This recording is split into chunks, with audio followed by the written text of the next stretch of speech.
I bow to all the seekers of truth.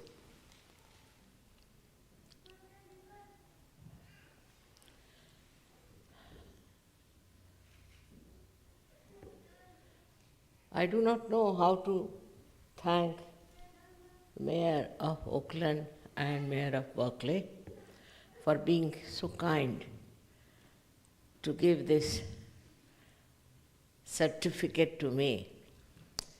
I must say this is a wonderful country where people recognize something that is doing good work.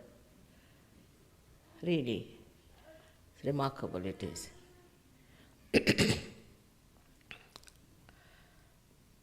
I had been here before to Berkeley because everybody tells me that there are lots of seekers of truth in Berkeley.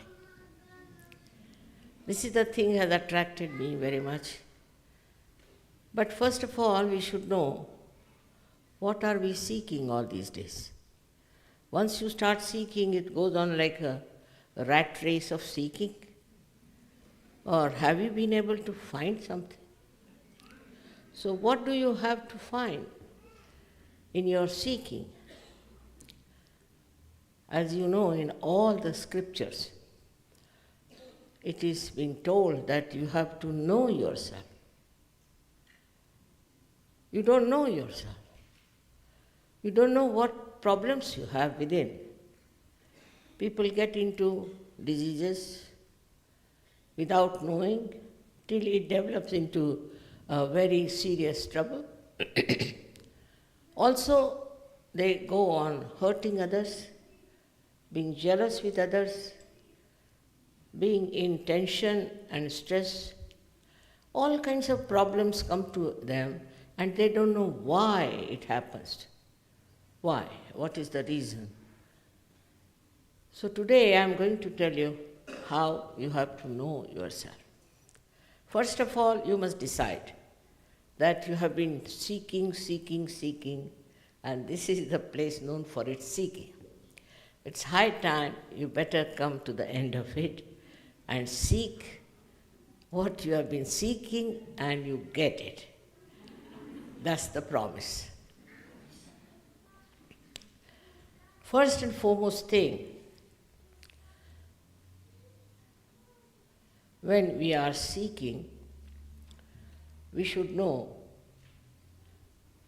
what are we within ourselves.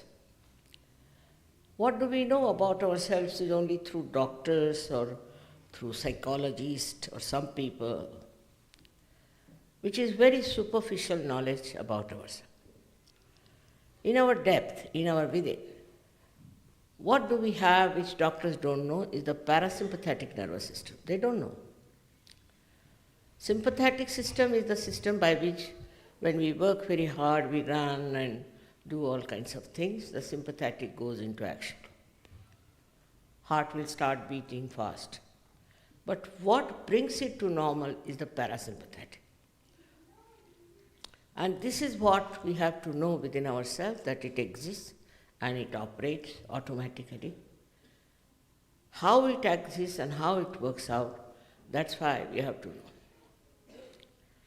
Moreover, what are we when you see the whole world is so full of violence, full of all kinds of nonsense that's going on, and you can't imagine why people do it. What is the need to do all these horrible things in the name of God, in the name of religion, in the name of some political party or some sort of a name they must have, to fight with each other, torture others, kill each other? All this works out through human beings, through people who are supposed to be at the top of evolution. Human awareness is at the highest point. So now what's happening to our awareness? Why do we get into jealousies, into angers, into all kinds of funny type of behavior which animals also don't do? Because we have freedom, we can do what we like. We can do what we like with ourselves, with others. But still we must know our vehicle better. We should know what is within us. And for that, there is placed within us a beautiful thing called Kundalini, which lies in the triangular bone, which is called a sacrum. That means Greek knew about it. That's why they call it a sacred bone. In the triangular bone, it lies at the base of your spine. And this is the one which is going to give you a real ascent. This is the one which is going to connect you to the all-pervading power of divine love. They have all talked about all power of God, divine love, all kinds of things. But we don't know where it is, where does it exist, how it works. If really it is there or not, also we are not very sure. So this power lies within your triangular bone. Can you show that? ज़रा आगे ले लो तो अच्छा रहेगा.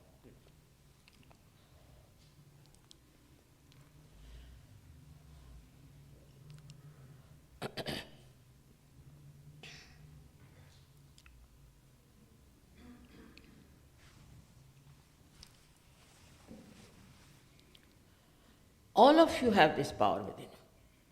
It's not anyone who belongs to any nationality or to any culture, but everyone has this power within himself. But you'll be surprised how people have made such a horrible picture of Kundalini.